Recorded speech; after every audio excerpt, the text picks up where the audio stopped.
আরে এই তো মাছওয়ালা চলে এসেছে, এবার আমি তাড়াতাড়ি চালু করে মাছগুলোকে নিয়ে নিই। আরে এই ছোট মাছগুলো অনেক ভালো, এই ছোট মাছগুলো দিয়ে দেন। এই তো মাছ নিয়ে নিয়েছি, এবার আমি বাড়ি চলে যাই। এবার আমি মাছগুলোকে ভালো করে পরিষ্কার করে নিই, এবার আমি মাছগুলোকে রান্না করব।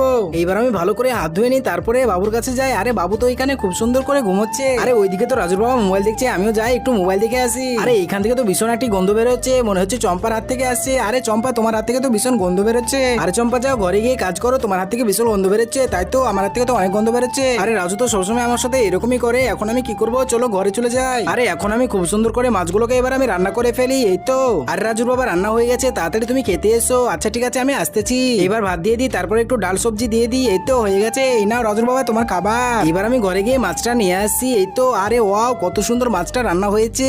এরপরে কি হয়েছিল সেটি দেখার আগে তুমি যদি তোমার মাকে মন থেকে ভালোবেসে থাকো, তাহলে ভিডিওটিকে একটি লাইক করে চ্যানেলটিকে সাবস্ক্রাইব করে দাও।